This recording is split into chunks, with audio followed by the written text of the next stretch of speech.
Matthew chapter number 7, as we continue a little mini-series entitled You Matter. And this morning I'm going to speak on the fruit don't lie. And it don't. The fruit don't lie. We can lie and we can deceive and we can pretend, but the fruit don't lie. Now I know this morning, because I'm telling you, I really struggled yesterday and getting together.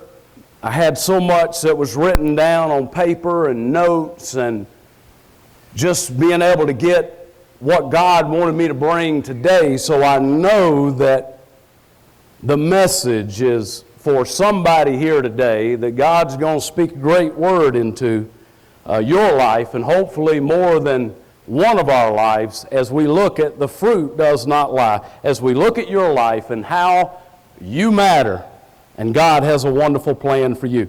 Matthew 7, beginning in verse number 16, says, "You will know them by their fruits. Grapes are not gathered from thorn bushes, nor figs from thistles are they. So every good tree bears good fruit, but the bad tree bears bad fruit. A good tree cannot produce bad fruit, nor can a bad tree produce good fruit. Every tree that does not bear good fruit is cut down and thrown into the fire." Verse number 20, a powerful verse. "So then you will know them by their fruits." This morning, as I go into the message, all week long I've thought about, you matter, I matter, you matter, and God has something wonderful for your life, something wonderful for my life, great plans, wonderful future. I was thinking all week long the power of one life, the power of one man, one woman, one young man, one young woman, the power that one life can have, not only now, but tomorrow, the future. And we learned last week that power is so awesome that the way I live my life now, if I live it for Him in His strength, that life will be so powerful that God will be touching other people's lives for generations to come through your faithfulness and my faithfulness as we live for Him here on this earth. This morning you matter. Your life matters. It matters now. It matters for the future. It has awesome power now, today, and it also has awesome power into the future, because your life, no matter how you are living your life today, you are a tree that is bearing fruit, either good fruit or bad fruit. And you're going to be known by your fruit. So whatever fruit you are bearing is having an impact and influencing those that are around you, other people that you love, your children, your grandchildren, your friends, your extended family. So you are having an impact and influence in them, whether you're a good tree or whether you're a bad tree. That fruit has power in the now and in the future. You see, what we don't realize is our life is a seed to be invested. A seed to be invested, because the awesome power of a seed is that seed can go into the ground, but when it brings forth whatever fruit or vegetable that seed is, and the character of that seed, it brings forth so much more than that one little seed that was put into the ground. And your life and my life is the greatest seed ever that can be planted, that can be invested, that can be lived, that is so powerful that it will bless the next generation, and you will either pass on a generational blessing or you will pass on a generational curse. You see, we learned last week, and I'll refer to it at the end of the message, is that God will visit future generations. Either visit them with your iniquity, the bad tree that you were here on this earth, or He will visit them with a generational blessing that your life will, even though you were put into the grave, your body, and even though your spirit went to heaven, your life keeps on speaking for the kingdom, because God takes your life that was invested here on this earth, and He is touching and visiting future generations because of your faithfulness. That's powerful. You matter more than you could ever imagine. Another thought I had going all this week is the story of my life. What does the story of your life read like today? You see, the story of my life, my story, my legacy, is being written each day by me, by my choices. I get to get up every morning, and even though as a child of God I'm accountable to God, there will be consequences for my choices, there will be blessings for my choices. I get up every day, you get up every day, and we get to write our story for that day. Sure, there will be things that will come into your life that you did not plan on and that you did not expect, good things and things that are sour that we don't want, that are negative, but we get to write that story every day because we get to make choices and decisions every day. We get to make choices and decisions on what we will do and what we won't do, what we will say and what we won't say. I get to make choices every day, and I get to write the story of my life by how I treat other people. Do I build them up and encourage them, or do I tear them down and try to destroy them? I get to write my story every day by how I love others, how I handle situations. Am I a giver in life, or am I a taker in life? What are my motives? What are my intentions on why I do what I do, when I do it, and how I do it? Why am I doing it? What is my intentions? Is it for the betterment of others, or am I looking for some kind of payoff through it? I get to write my story, and you get to write your story every day. I've said at the end of the year on several occasions that as we embarked upon a brand new year in front of us, that 95% of everything that will happen in the upcoming year, you have direct control over, as far as your choices and your decisions. Very seldom can you look at your life in one 12-month period that equals 1 year to where there were just so many things that happened that you didn't plan on and that you didn't expect. I mean, sure, there are things that happen, but most of the things that we get ourselves into by the choices and decisions that we've made along the line. So we get to react and handle and deal with all of those things that come our way, and we get to control pretty much the direction that our life is going to go in each and every year that we're faced with.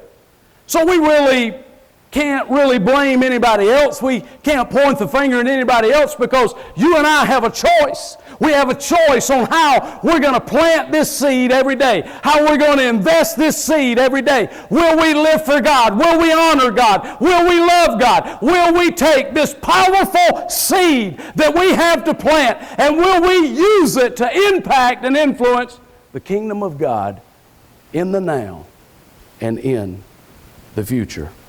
See, the story of my life reads like this. Jeff McBurnett arrived, as they told me, July the 9th, 1967. Count them up. Yes, 46 years ago I arrived. Was born at South Fulton Hospital. Just a little baby. My parents had an awesome responsibility, as you do, as parents. Because a lot of what I was going to have to either overcome, and some people are either be propelled to, as I was in my family, is going to come through that training of what they give you and what they instill inside of you. Do they encourage you? Do they build you up? Do they teach you about Jesus? Do they show you, not only talk about Jesus, but do they show you through their fruit in their life about this one that we are to love and that we are to long for and that we are to live for?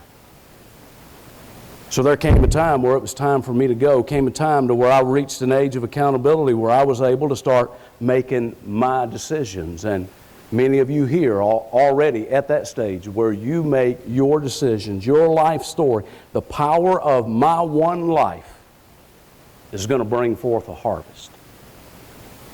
It's going to bring forth a big harvest. Man, isn't it like wonderful to sit here and think that you and I might not be able to change the world, but we can change our world. We might forget about trying to change the world. What about changing your world? What about changing you, changing your immediate family, changing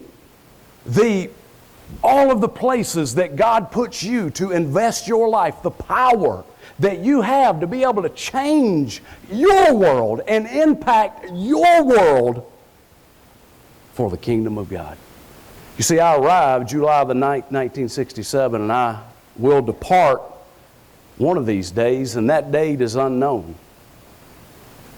But whatever my lifespan is, I have the opportunity to take this seed right here, my life, and invest it. And you know what? I can sit here today and I can say that I'm a Christian, that I'm a child of God, and that I love God.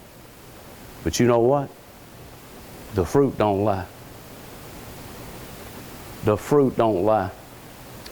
Your tongue may lie. My tongue may lie. But let me tell you, the fruit don't lie. So let's talk about that fruit this morning. See, the fruit in the story of your life, it's going to do this. Let me tell you what the fruit's going to do. The fruit in the story of your life is going to reveal the root. The root is your core being. It is who you are at the core. It is your heart, your control center. So if you're here this morning and you say that you are a Jesus tree with a Jesus root, then the fruit won't lie. So let's talk about point number one as we look at the fruit. The verbal testimony of my life. Now I want you to put this in the form that it relates to a question back to you. The verbal testimony of my life. What is the verbal testimony of your life? I guarantee you I could go around this room this morning.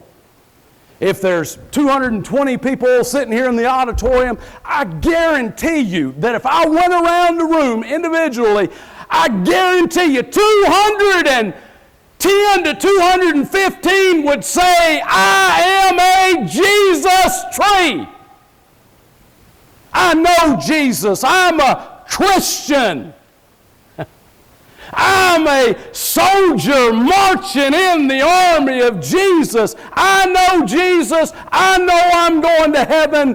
Who do you say that you are? I would say most of us in this room would say that we have a life that is rooted in Jesus. That we have a life of faith. That would be my testimony this morning. My testimony would be to you that I am a Christian, that I am this morning a child of God.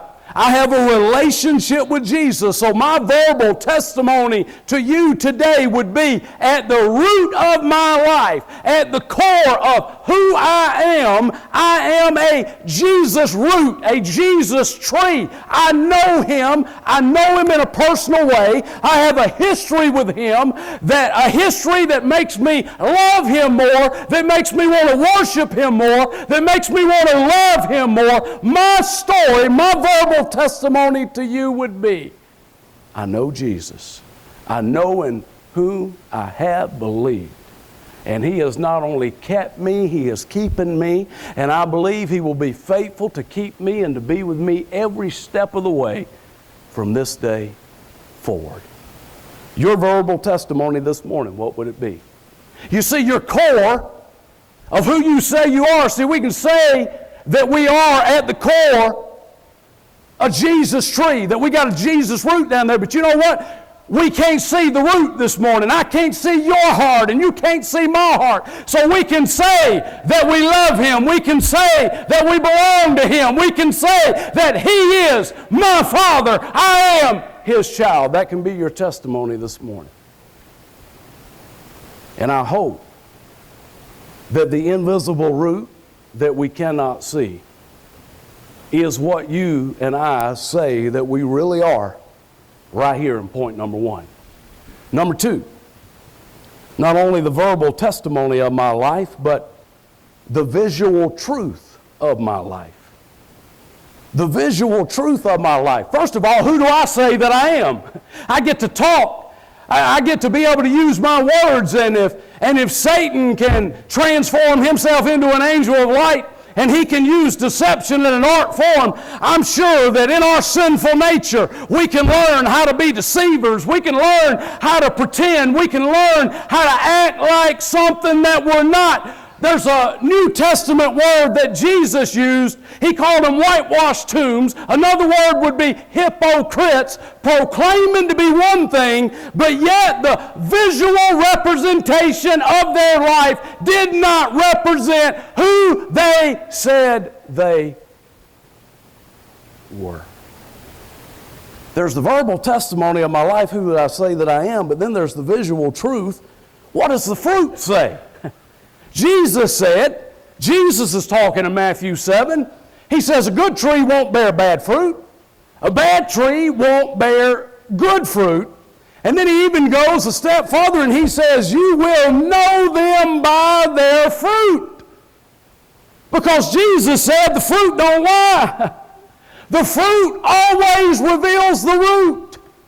Always reveals the root. Always reveals the root. Whatever is on the inside, whatever you are at the root of who you are, is going to be revealed on the outside. You see, we can come in here, and I talked about it on Wednesday night. We can come into church on a Sunday morning, and I am around you, and you are around me. At the most, if you come Sunday and Wednesday, at the most we would be around each other would be 2 hours max. 2 hours max in a 1 week period. Don't even cover a half of 1% of the time that you have throughout the week. You can come in here, you can say that you're one thing, you can pretend to be one thing. We don't get to go home with you. We don't get to see you operate in your home. We don't get to see you be dad. We don't get to see you be the husband. We don't get to see you on the job. We don't get to hear your language. But everybody else does. You will know them by their fruit, and their fruit never, ever lies. There's never a time to where Jesus says, oh, let me take a second look to see if I was mistaken. No, Jesus said you'll know them by their fruit. So let me ask you, who do you say you are, first of all? What do you verbalize? Second of all, what does the evidence say? One of the first messages I ever preached, I was just 15 years old. I didn't even know what I was saying. But if you were arrested for being a Christian, would there be enough evidence in your life to convict you? A lot of us say we're a Jesus tree. But what does the evidence say this morning? You see, the visual representation on the outside will always be exactly what I am on the inside. How many kids do you think through the years have been turned off, never to turn back to Jesus again, because they were lived and brought up in a home to where they said that they were one thing, but the evidence and the fruit said that they were something else.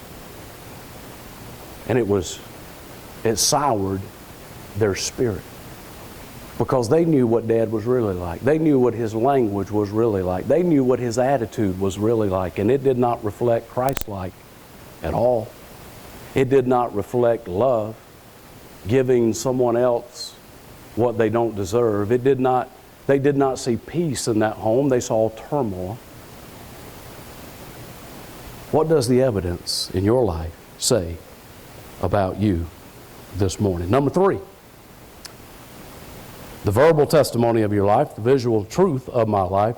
Third of all, the vision target, or you could use visual target. What is the visual target of my life?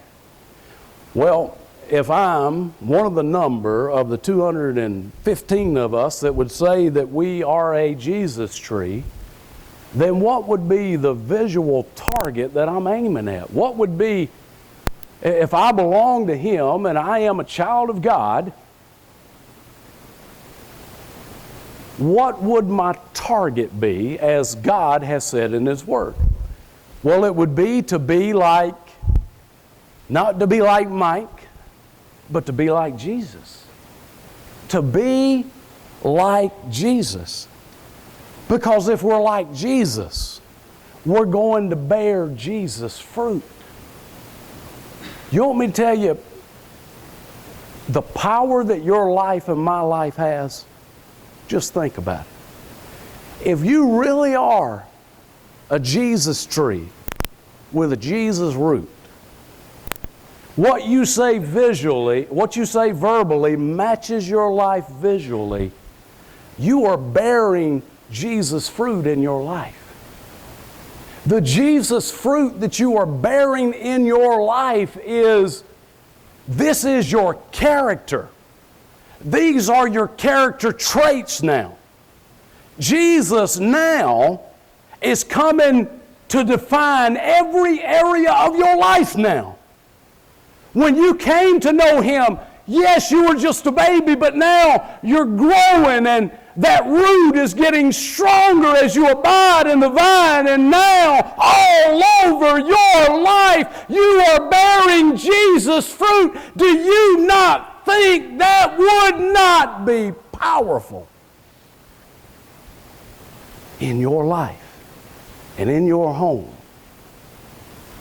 and on the job and in the neighborhood and wherever your feet take you? There was a marathon runner here not long ago that ran a marathon race, and he crossed the finish line, and he did not win, but he had a good time. Shortly thereafter, he had a heart attack and killed over dead after being fit enough physically to run a marathon. What they did not realize is there was something tragically and fatally wrong with him on the inside that nobody knew. And just like that, it took his life.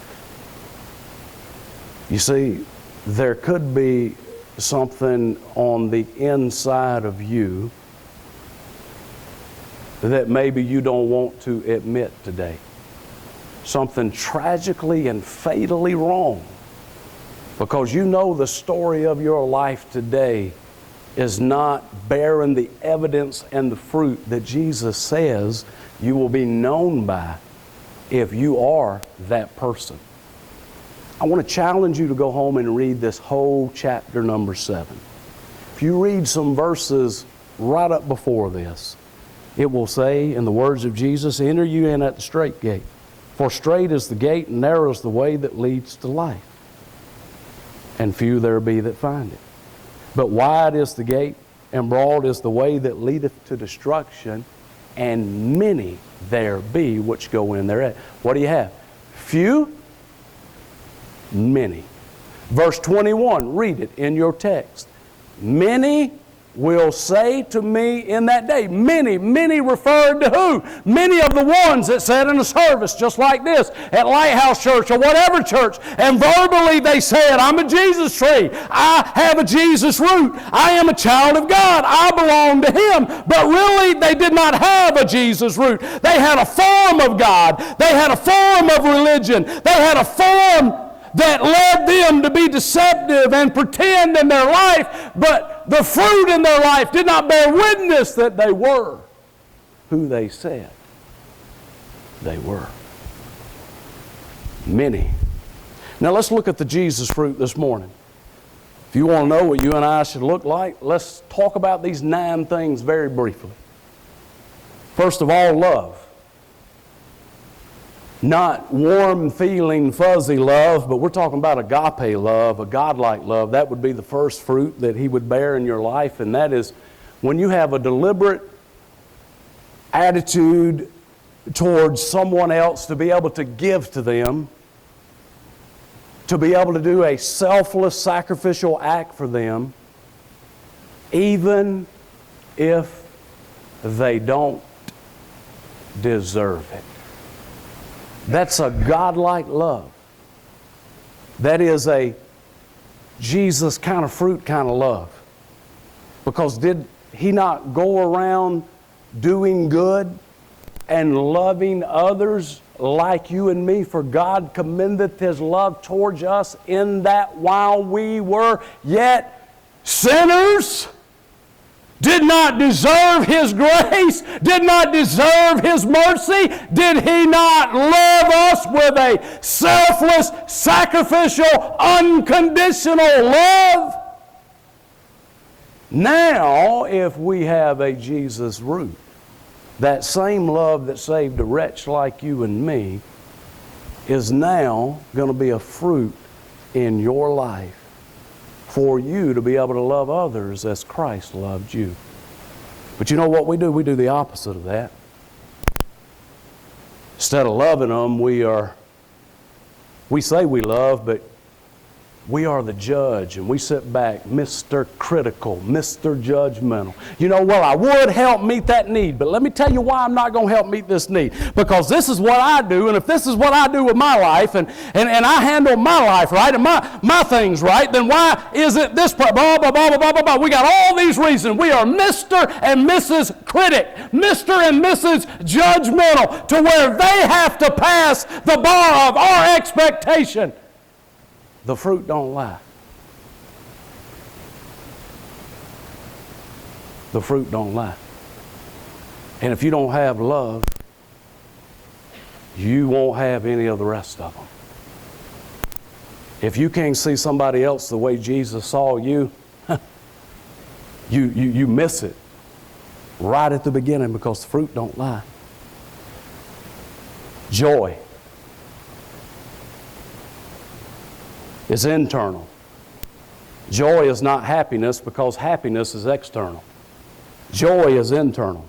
It's a supernatural gladness and joy that is produced by God down deep inside of your soul, that shows up majority of the time when life is hard and when life is difficult and when life is throwing you a curveball that you did not see. You have this joy, this internal joy and strength down deep in your soul, because you know who you are, you know who you belong to, and you know He will be there with you every step of the way. And you know that even if you don't understand His plan, you trust His, even if you don't like it. That's joy. Most of us would be grumpy, bad attitude, a complainer. I can't believe this is happening to me. Blah, blah, blah, blah, blah. The person over there, they don't even live for God. They don't give nothing to God. They don't serve. But look at me. Look at my life. No joy there. Because joy realizes that God is producing something in your life. He's making you more like Him. And the process is never easy. Third of all, peace. Peace is not the absence of storms, but it is an inner calmness and stillness and assurance in the midst of the storm that passes all understanding. When somebody else sees you going through something difficult, when somebody else sees you going through something that they try to put themselves in your shoes and they're thinking, man, they would just be turned inside out and upside down, and they look at your life and they see something that humanly they can't even wrap their minds around, and that word is called peace. An inner calmness inside of your soul that rests completely in Jesus. Most of us are tied up with worry and anxiety, stressing in knots. That's the furthest thing from a peace that passes all understanding. And we're that way even about the simple things in life, not just the difficult. 4, what about patience? Your version may say long suffering, which means to be long fused, which means to persevere, which means to be steadfast. It means the ability to be able to handle ill treatment without striking back. That means you're going to be able to control your spirit. You're going to be able to rule your spirit. Patient. We don't live in a patient world today. James says, let patience have its perfect work. The trial might not be over today. You might have to wait. You might have to be long-fused. You might have to persevere and endure. But let it have its perfect work, because God is doing something deep inside of you. So deep that you'll be able to control your spirit. Man, wouldn't that be wonderful? We live in a now generation. I want it, and I want it now. I want it fixed. I want it healed. I want it, and I want it yesterday. Kindness. Kindness is just being good to others. Man, you tell me this Jesus fruit wouldn't stick out in this world. We live in a dog-eat-dog world. Let me see if I can eat you before you eat me. That's the kind of world we live in today. But kindness is the ability to focus on others, to be able to focus on their needs. See, in this world teaches us to be a taker, but God teaches us to be a giver, to show kindness, to be kind, tender-hearted towards one another, Ephesians 4:32, and to forgive others as Christ has forgiven you. That's kindness. Never ever are you more like Jesus than when you show kindness to someone else. When you show kindness to somebody who does not deserve it. When you show kindness to somebody who just ran over you with a Mack truck. When you love them and are kind to them in spite of what they just did to you. That's a Jesus fruit. And the fruit don't lie. You see, we have a hard time being kind today because we look at our life and we say, man, look at all these problems I got and all these bills that I got and all these things I'm trying to figure out in my life. And we get so self-consumed, we can't think about being kind to somebody else. We think somebody needs to show a little kindness to us. What about goodness? Goodness is where your inward character, all the way down to the root, is godly. Man, this is that goodness that is obeying God and doing what is right. Doing what is right when everybody is looking, and doing what is right when no one is looking. Worst thing IRS ever came up with is that thing you could punch into your computer and do your own taxes and fill in your own giving and your own charitable this and your own bills and this, that, and the other. Because we just fudge the numbers until they come out on our side. But see, if goodness runs all the way down to the root of who you are, you'll do what's right. You'll always make the moral choice with character and integrity. What did it say Jesus went about? Jesus went about doing good. Doing good simply is what I just said, is obeying God and doing His will. But you know what today? We don't want to do the right thing. We want to do our thing. When after all, this is my life. I deserve a little something in this life. I deserve a little bit more than what God's coming through with me at this time in my life. We don't want to be good. Faithfulness. This is remaining true to your word. Honoring your promises. This is where you're loyal and reliable. This is where you honor God with everything you have. It means you honor God with your life. You honor God with your words. You honor God by showing kindness. You honor God by living right. You honor God with your stewardship, with your money, with your possessions. Faithfulness. The reason why the Bible says that we are to bring our first fruits to the church, not to your retirement account. You bring your first fruits to God's storehouse. Why does He say that? Because there is a recognition that God wants you to realize that you would not be where you are and who you are if it was not for His faithfulness. Is He not faithful every day? Read the book of Lamentations. His mercies are new every day. His faithfulness is always there. Great is your faithfulness. And by us being faithful, honoring God in every area of our lives, we are just saying, I'm going to be faithful to you as you were faithful to me.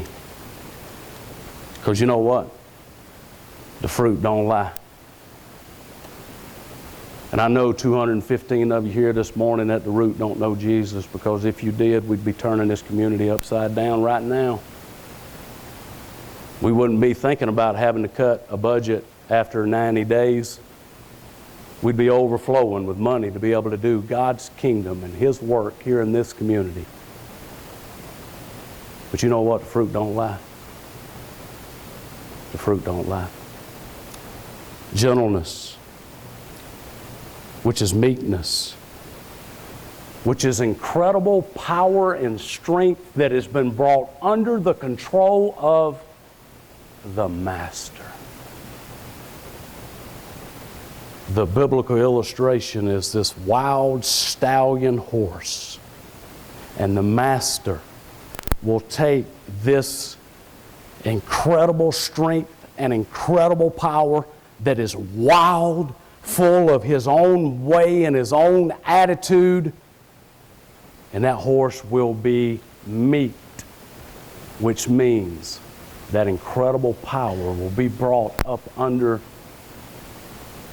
the allegiance of the Master. That horse has still got the same power it had when it was wild.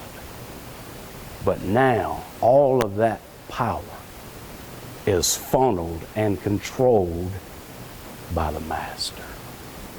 Can you imagine being up under the full control of Jesus? Can you imagine all of that power and strength that we have to get up every day and write our story the way we want to write our story? If I want to give to the church, I'll give to the church. If I don't, I won't. If I want to give love, I'll give love. If I want to get involved and be kind to somebody, I will. If I don't, I won't. If I want to show self-control, I will. But if I don't, and I want to go party and I want to go do this, I'll do that. Can you imagine all of that energy that you have to be able to make those choices, brought up under the control of the one you say you belong to, the one you say you love with all your heart, soul, mind, and strength? Can you imagine the power of the one life that is sitting in your lap right now? Power, strength, and ability. Can you imagine that right there being up under His control? Can you imagine being able to control that? Can you imagine being able to hear the Spirit say, Jeff, don't say a word. Just listen. Walk away. And be able to control that. And then come back and be able to use it not as a weapon, but with kindness. That's power. Last one, self-control. Road rage is everywhere, isn't it? Life rage. It amazes me watching the ID channel, the life rage that is out there. But you know what? There are those that kill people with a knife and with a gun. Then there are others that kill people with their life. You kill your kids. You kill their spirit. You kill their potential. You don't kill them with a gun. You don't kill them with a knife. Your wife may be not able to ever get to the potential that she has within her because your life has been killing her and taking life from her instead of being her Jesus and crucifying yourself for her sake. Putting yourself on that cross, giving her the love that Jesus gave you. Self-control. See, the works of the flesh, and then there's the works of the Spirit. And Jesus said, the fruit don't lie. Point number 4 and 5. First of all, the vow today for my life. I can't do anything about the past. That there was very uncomfortable, I could tell. It was uncomfortable for a lot of people in this room. I can feel it. I can feel the Spirit working in people's lives right now. But you know what? We can't do anything change yesterday. Can't do anything change the past. But you know what you've got laying in your hands right now? You got the power of now. Right now. This moment. You've been taking life your whole life. You can't do anything about that. You've not been given love. You've been measuring everybody by your measuring stick instead of God's measuring stick against you. You can't do anything about that past, but you know what? You've got power in your hands right now today. Right now. You can radically change your life. Change the direction of your life, your family, and your children for generations to come. You want me to tell you what would be so powerful? We can't do anything about the past, but maybe if we went to people and asked for forgiveness, maybe if we went to our children and our mates, and maybe some of us are grandchildren, some of us friends and family that you love,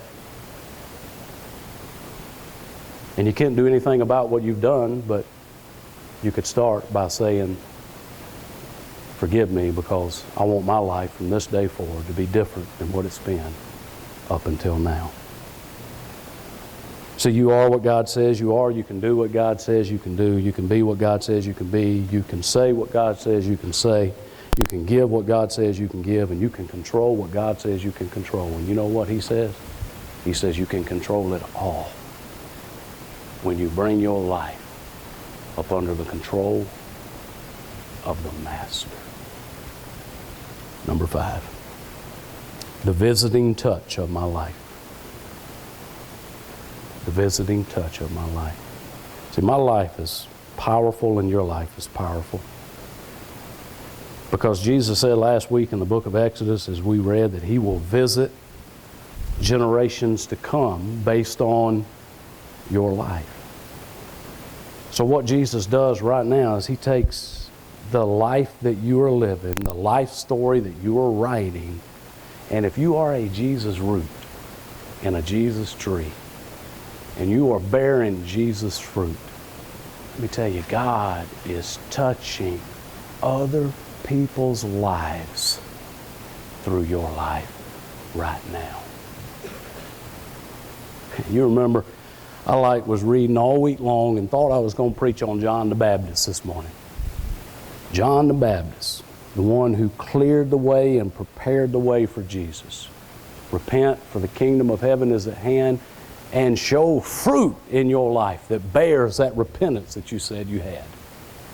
This man, at the end of his life, winds up in a dark dungeon in a prison.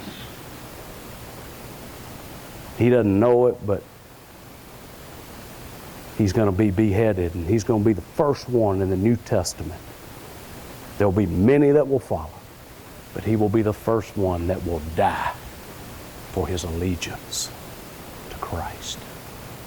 As he sat there in that dark dungeon, the doubts kind of rolled over his head, and he sent his disciples to Jesus and said, would you go ask him, is he the one?